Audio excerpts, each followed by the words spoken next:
All right, here's a little deal for momentum. Why don't you figure out the velocity at A? Just take a minute, set that up.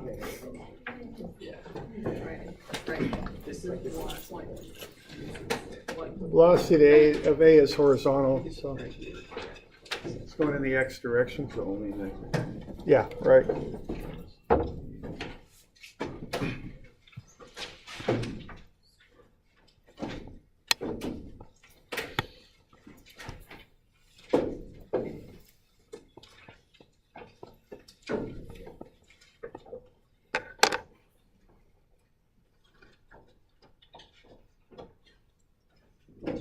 so that V equals 0, the initial velocity, and then afterwards, after the impact, it's just Yeah, right. degrees. Yeah, Okay. the initial velocity of B is 0. Yeah.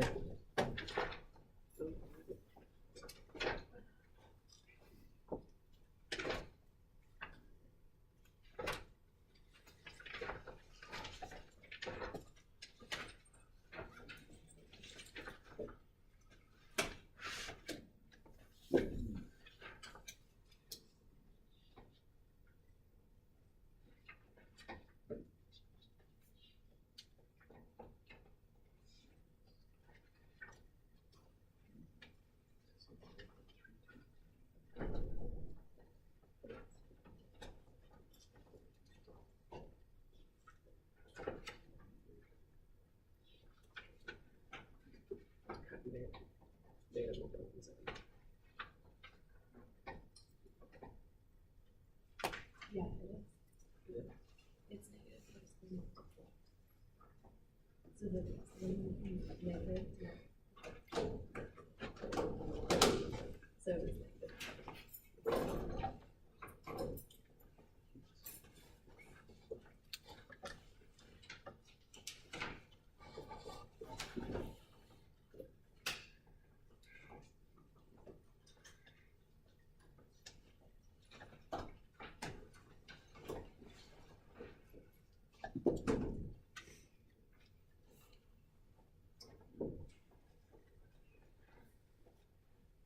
Is it 2.5 or 2 meters per second? 0.25. Yeah.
Is that a 9 or a 4? It's a 9. Oh, okay. 0.292.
my homework's due today.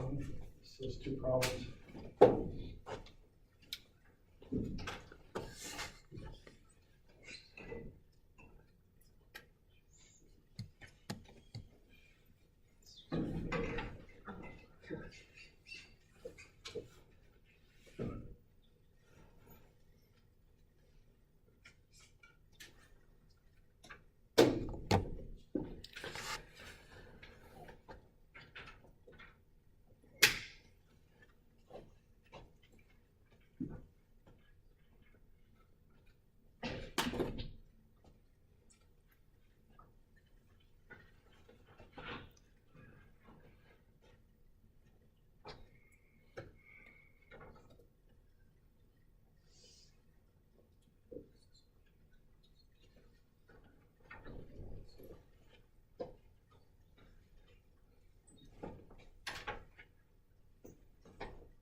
About 448 and thereabouts.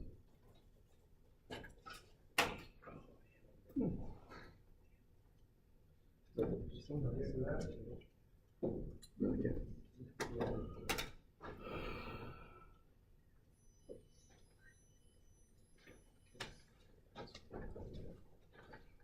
So this stuff's a vector, so we just have to handle it that way, right? So I just want to use cosine 30 and cosine 20 Yeah. to get the x. Yeah, I don't want to, the y doesn't make any difference, the y will just cancel out, you know. Because the A is going horizontally and B isn't moving initially, so there's no y momentum. So initially, so the y would just cancel out. So if you go sine 30, 0.32.25, and then it would be minus sine 20, 0.4.292, that would just be 0. Or would round out to something pretty close to 0.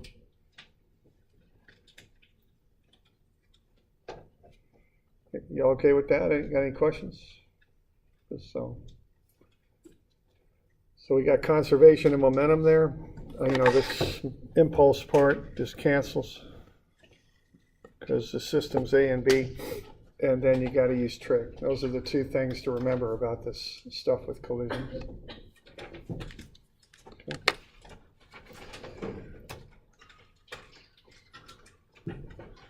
All right, so that's a little bit there. You know, we've done a bit with this linear momentum. There's actually another kind of momentum, and that's angular, and we want to have a look at that. Okay. So we're good. Yeah. So, don't you have momentum in the y direction as well? Or? You could analyze it, but if you do, it just zeroes out. Okay. Because because VA only has an x component initially. Okay. You know, so you know. I see. Okay. And yeah, you could run the numbers, but it would just zero out. That's what it would do. Yeah, Okay. I checked it and everything. Okay. Okay. Very good. All right. All right, now we can also use momentum to analyze things that spin. Now, what angular momentum is linear momentum, mass, and velocity, but now you add a moment arm, d. So d is perpendicular to the velocity. It's just like a moment arm in statics. Okay, so in angular momentum, the object rotates about a point. And you can also then have angular impulse, which is a sum of moments times the time. So initial angular momentum plus angular impulse is final angular momentum. So the things you add up to get angular momentum are distance, which is like a moment arm, the mass, and the velocity. In some textbooks, I've seen them use the letter H for DMV. There's different letters they might use. I just use DMV. I don't use a special letter for the three of them. I just put the three together. Call it DMV. Okay. So the way to be thinking about this, or one way, is if you remember in statics, we started with forces, and then we applied the forces and applied them with a moment arm about some point. So if this is perpendicular here, the force times the distance is a moment, okay? And you can apply the same idea to momentum. Linear momentum is a mass times a velocity. But if you then tie off that mass to a point, and instead of allowing it to go straight, make it rotate about the point, you're going to get angular momentum, which will be dmv. Okay? So that's how I think about it. The same sort of transition from force to moment applies to mass, linear momentum to angular momentum. Same sort of idea. So angular momentum implies that you're rotating about a point, okay? Or an axis, you might say. So we're good with that? Okay, so linear momentum is sum of mv plus fdt is sum of mv. Angular momentum, what you do is you add moment arms to those terms, okay? So what you get is dmv, and then you get f times d times dt now, okay? So that d is it's the moment arm, okay? So fd is moment, is what that comes out to be.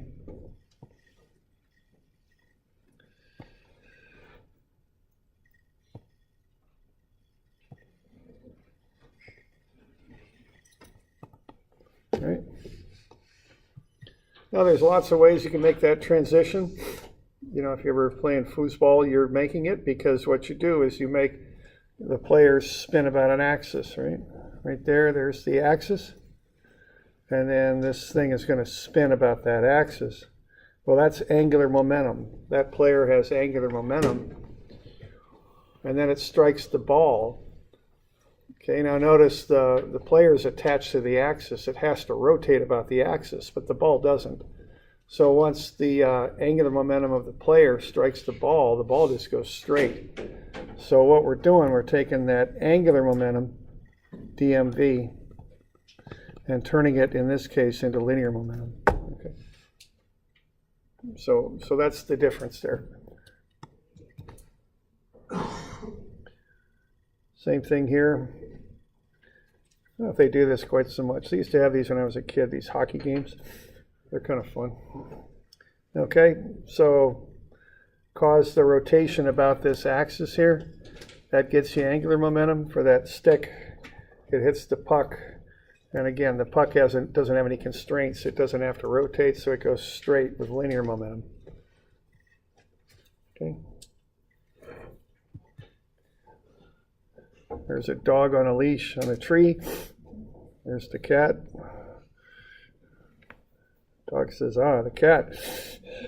So the dog exerts a force in the ground and has linear momentum. Okay, the cat gets a little freaked out and keeps running straight.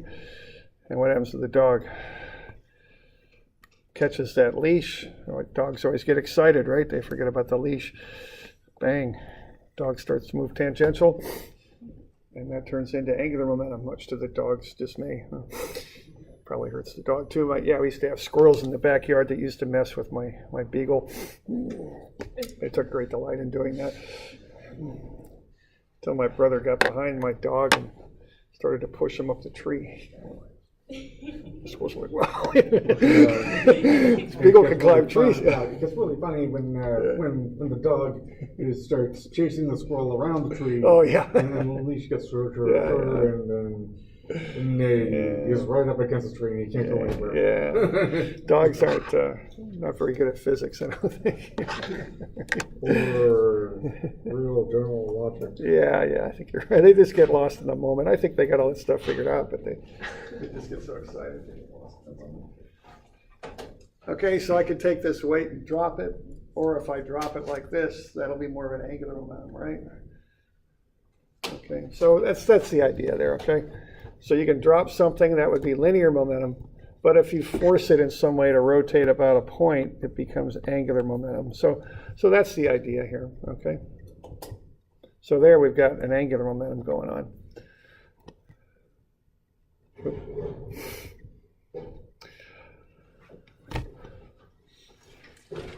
So let's have a look at a couple examples here.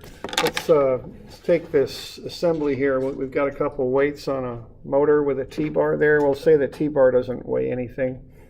So the masses are 8 kilograms mounted on a rotating bracket. Let's apply a motor. I have a motor there on the bottom, and let's say it applies a moment of 2t Newton meters, okay, to this assembly. Let's find the angular speed of the masses when t is 5 seconds. We're going to assume that bracket is quite light compared to those masses. Okay.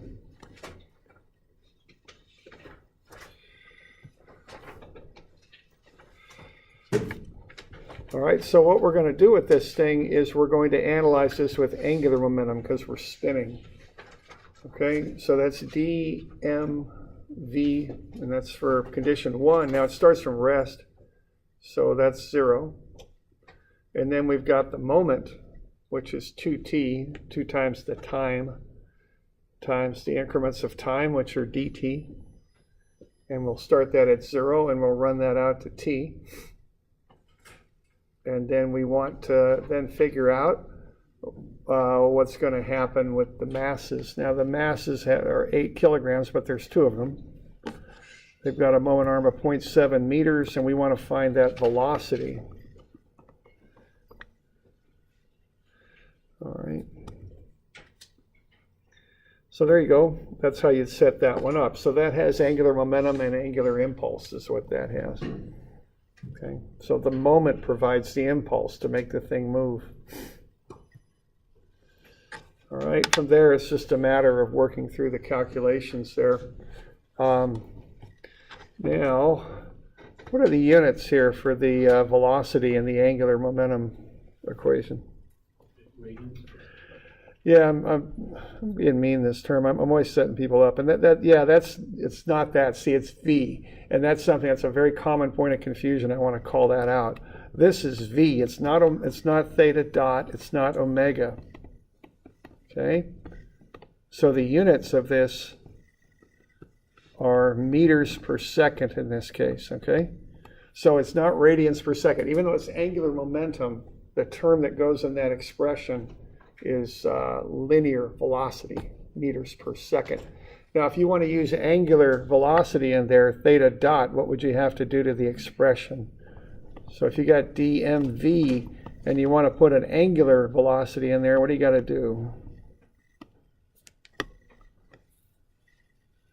Got to add something?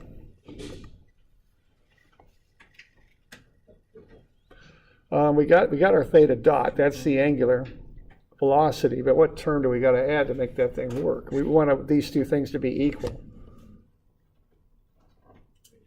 Yeah, the radius, which is, this is a little bit deceiving, but that's how we express v as r theta dot. But r and d are the same thing. Okay, so that's a little bit deceiving sometimes. But r and d are the same in this case. So d doesn't really mean diameter. D means like a moment arm, which in this case would be equivalent to the radius, okay? So they're different letters, but they mean the same thing. So essentially it's like mr squared theta dot, you might say, okay? Y'all okay with that? Okay, so just watch that. Remember that the velocity in the angular momentum term is linear velocity, meters per second, feet per second, whatever, okay? Even though it's called angular momentum, it's a linear velocity that goes in there. So just watch for that, okay? And remember that.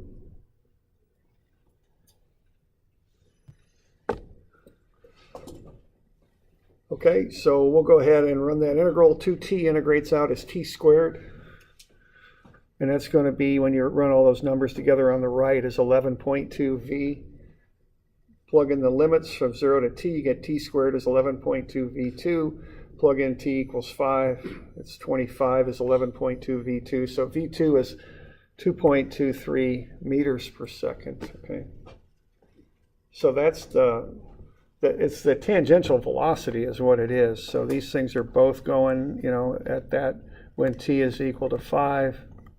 These things are both going at 2.23 meters per second. Okay, that's what's going on. All right.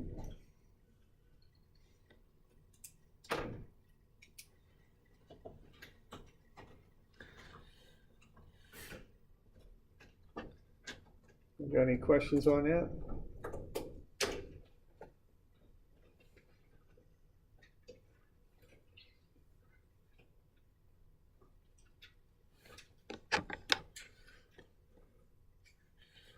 So that's the basic setup on that.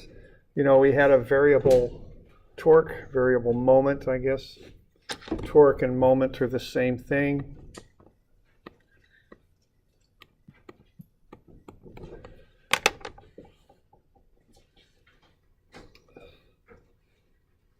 Okay.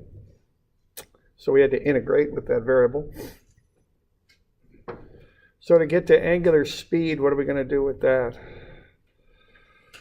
We got 2.23 meters per second. Okay, now what we're calling angular speed is theta dot. In physics, you might have called it omega. That's another term for it, same thing as theta dot. But whatever you call it, what you would do there is you just use that basic relationship that the velocity is r times theta dot. Okay. So we can back into what theta dot is, the angular speed. Okay. So that would be 3.19 radians per second. That would be the angular speed.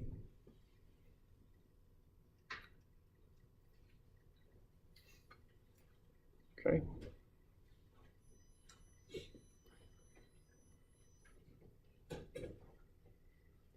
Now, I don't really use radians per second much. I don't know, that's the conventional unit we use. And when we do our angular stuff in this class or physics or any place, you use radians. But a more common unit that people have a better intuitive feel for is RPM. Now, what RPM is revolutions. Meaning one full turn of a circle. P means per, that means divide, and then minute. Okay. So that's the common unit that we're probably more used to. If you've got a tachometer in your car, that's what that thing reads in, RPM. Okay. And it's just a matter of converting. One revolution is one turn of a circle is what it is. Okay. So one revolution is 2 pi radians. Okay. And I don't know if I've got that on that formula sheet or not. Is it down there in that lower right? Or no?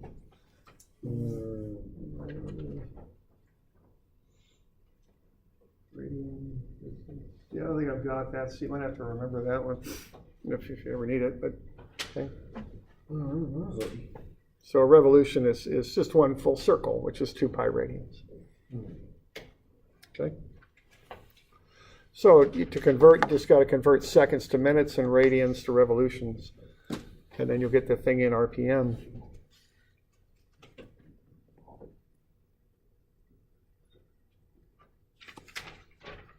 Okay.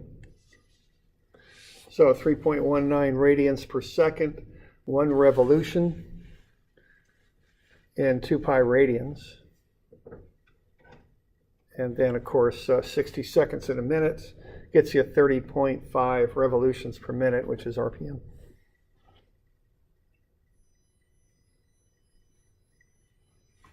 Okay.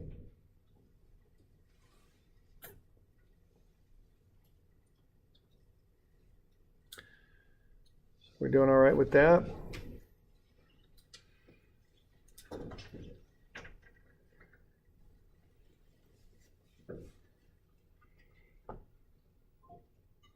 Okay.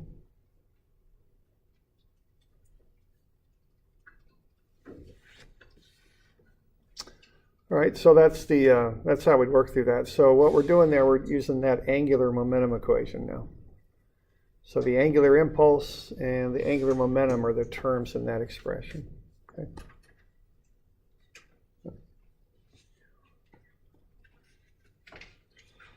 All right.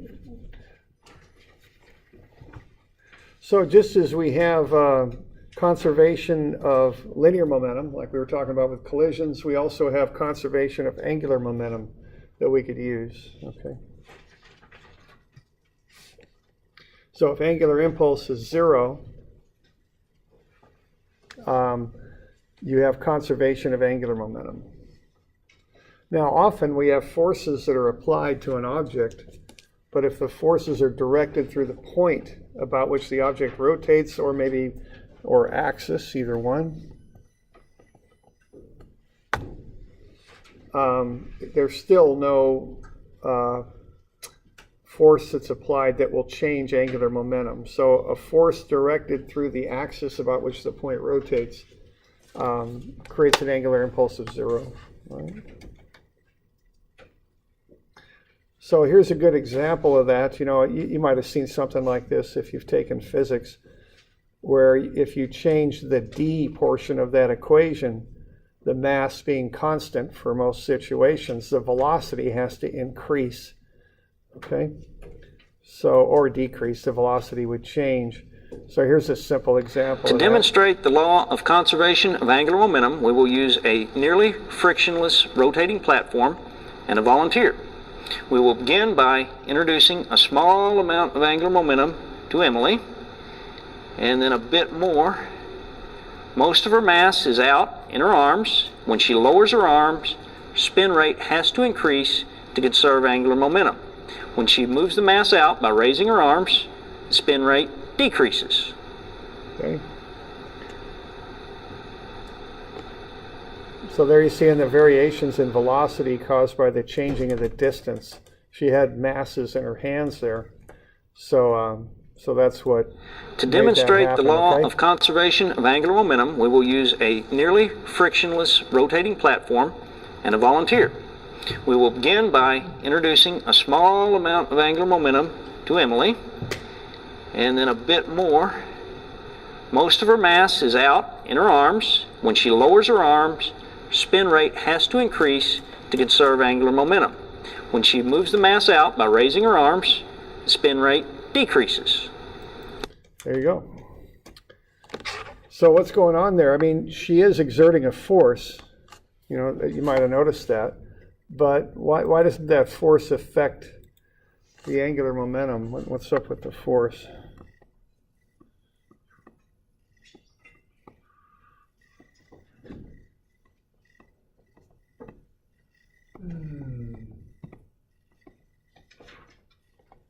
There you go. She was spinning on a platform. How was that force directed that she was exerting? I think the first one is outward. Yeah, depending which way she was going. See, what's happening here is she's spinning about this red axis here that I'm drawing right now, this axis. And the force that she applied to move those masses around was directed right towards the axis, okay?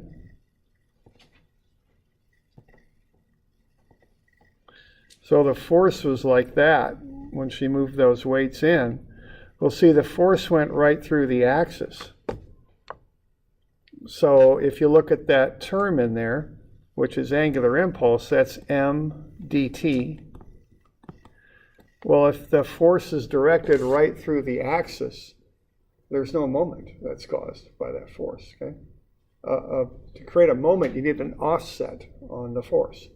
That's what creates the spinning type action there, or the motion, or the torque, or whatever you want to call it, okay? So if you remember from statics, if we had an object here and we were going to find the moment about this point, a force like that didn't cause any moment about that point. It's directed right at it. So it doesn't cause any moment about it. It's the same thing here, okay?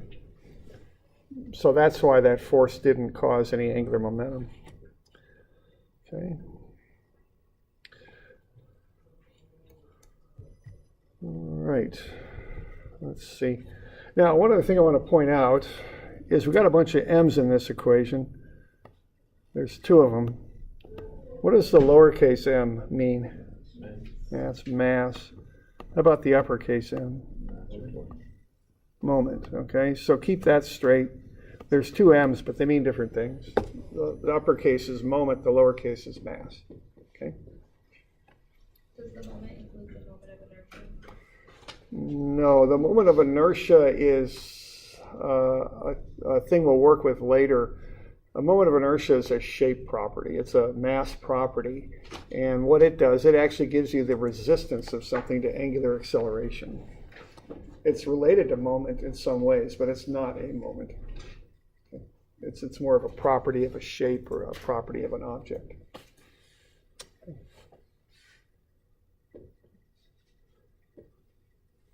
All right.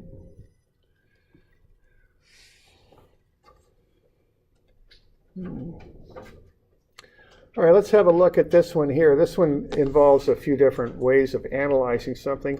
This is one of those deals, I don't know if they don't have them quite so much, but they used to have them at like stores, Payless or Walgreens or Fred Meyer's or something like that.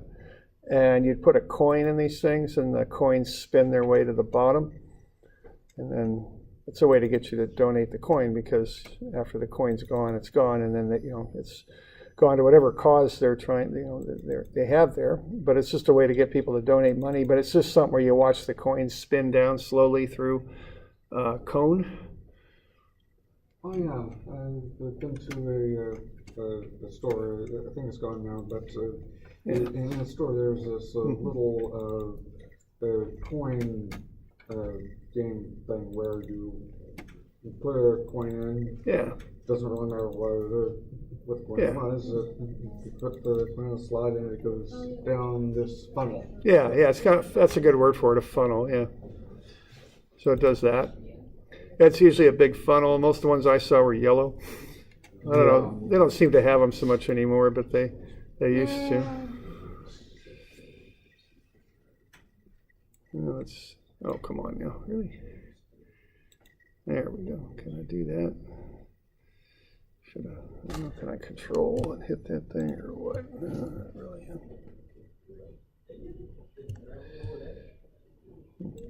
There we go. That's what I want. Copy. Minimize.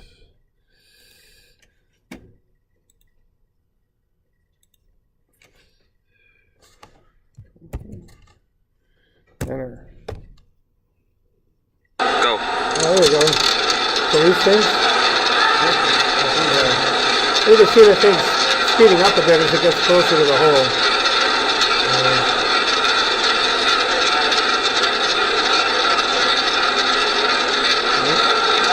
So we get a little bit of dynamics going on there. Well, I guess the suspense really gets you on this one, doesn't it?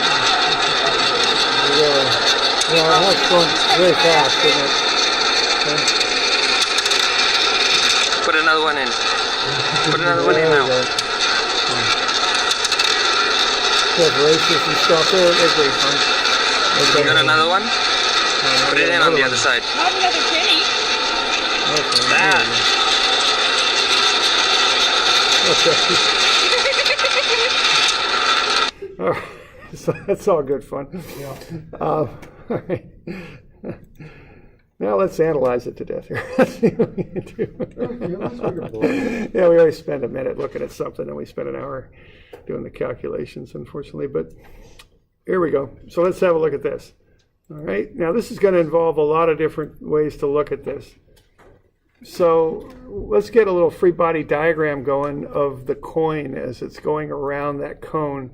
So I've got an axis OO here, and we're shooting the coin in at the top, and we want to see what's going on at B is what we want to do. So let's see what's going on there. Okay, so if let's not put any accelerations on this thing. Let's just put the forces on it. At B there. So we're shooting the thing in at 2 meters per second. That's what we're doing.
So for a free body diagram, there's probably ain't too much going on there. There's the normal force of the cone on the coin and the weight. Eh?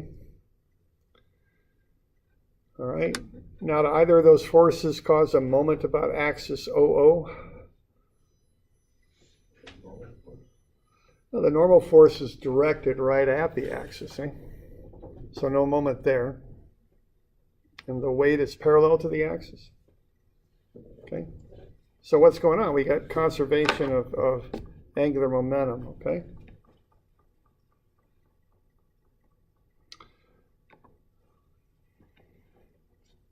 So that's one way we could look at this is with conservation of momentum. Okay, now the normal force is perpendicular to all the motion. And what I mean by that is the coin is actually moving two ways. It's moving out of the page, and the normal force acts like that.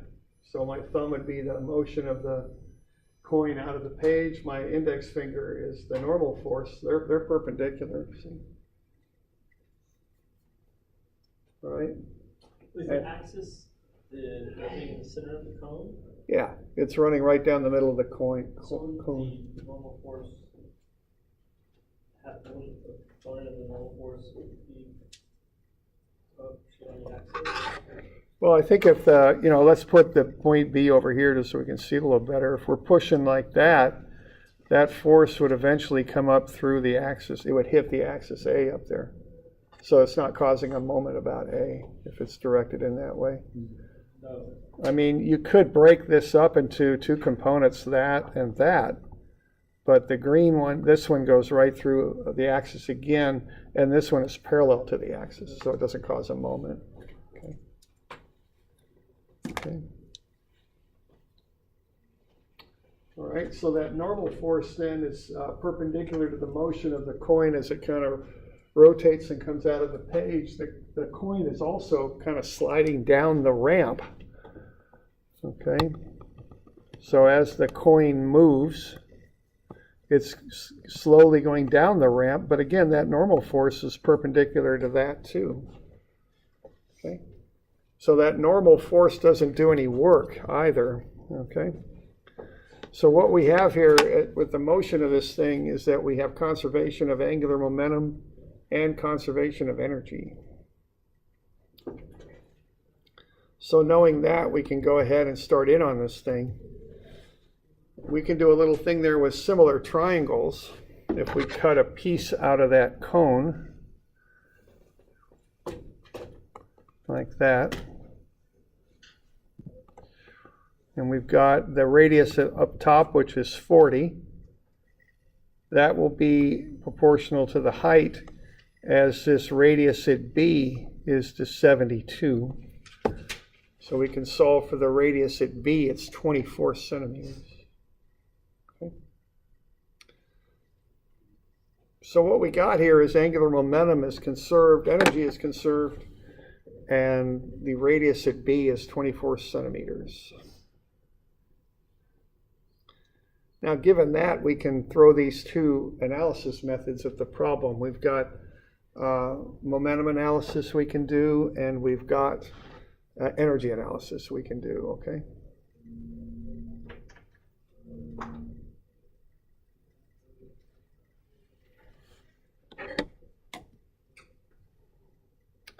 Okay. So we can go ahead and do the energy and momentum analyses. So why don't we start with conservation of angular momentum? So what we can get out of that is there's no moment applied, so the middle term, the angular impulse, zeroes out, so we get dA mVA is dB mVB, okay? And we know the d's, those are the radii. We don't know the mass, but it's going to cancel out of both sides anyway, so no big deal there. So the mass is irrelevant on this, it doesn't matter. And then we've got the velocity at A, but we don't know the velocity at B. So we can go ahead and solve for the velocity at B. Okay. And that's going to come out to be 3.33 meters per second.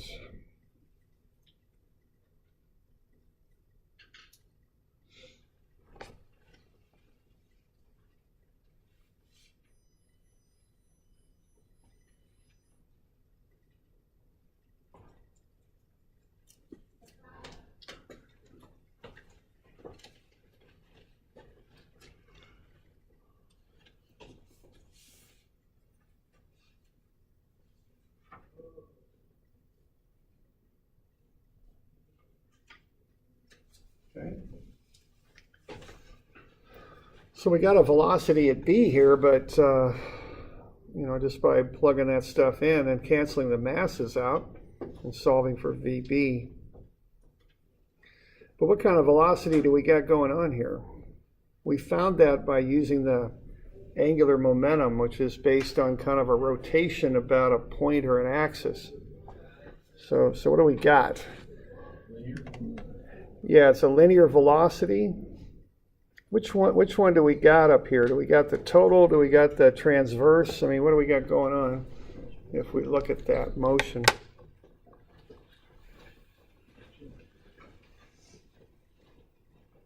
Yeah, it's not the total in this case, because we got this by doing angular momentum, and that's based on the tangential velocity, okay?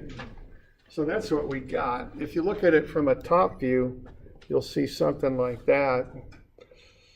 Okay, so initially the thing's going as shown at the sketch I gave you. This is 2 meters per second. As it rotates around, that distance is changing from 0.4 meters for the D down to 0.24 meters. And on account of that, it's speeding up. That's all the analysis we're doing. So what we're finding there is this transverse velocity right there. Okay. Now what's going on here is the thing's dropping as this occurs. Okay. So had we just taken that coin and not allowed it to drop, just created some sort of a mechanism to pull it inwards towards the center in a flat plane, we still would have gotten the 3.33. See? That has nothing to do with the fact that things dropping. So to get the effect of the thing dropping down the cone as it rotates, we need to do another analysis, okay? All right. Good.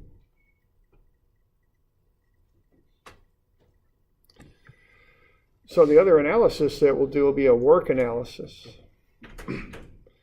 And again, we don't have the mass, so we can use the fact that potential energy then is weight times height, which is mgh. Okay, I want to keep the mass in all the terms so I can cancel it out. So if I do an energy analysis here, as I mentioned earlier, there's no work being done. Of course, I don't have any springs, so those are gone. And if I set datum down at B, that potential energy zeroes out.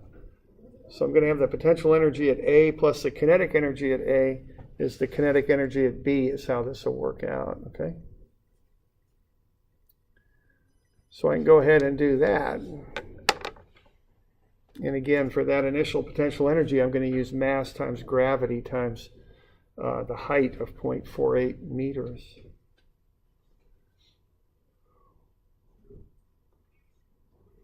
So I can go ahead and work through that energy analysis and come up with a second velocity at B, which is 3.66.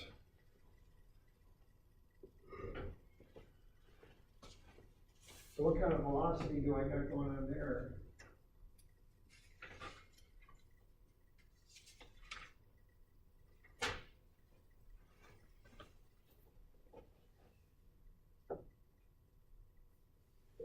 That's total, yeah, that's what you get when you do work energy. It's total, okay? So it combines the transverse velocity and the fact the coin's dropping. Okay? So you got the total and you got the transverse. The dropping velocity is perpendicular to the transverse. Even though it's at an angle, that still works. I mean, okay? So the transverse is my index finger, the dropping is my thumb. Even though that's slightly angled down the cone, that still is a 90-degree angle. Okay? So I can go ahead and use theorem of Pythagoras to back into the what I call the dropping velocity, okay?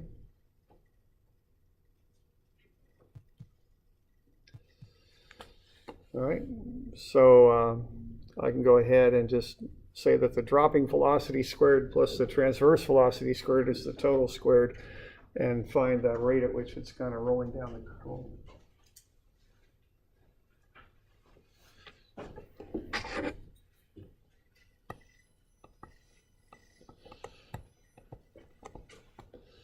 A couple of these are kind of short, so I'll get you a few of these angular momentum ones to work on. Oh, wait a minute. Did I give you that collision one, 242 already? Yeah, I did. Yeah, I did. Okay, and then we just kind of finish it up. Okay. So why don't you get these done for Wednesday?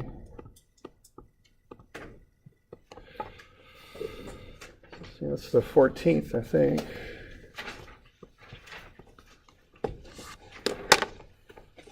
All right.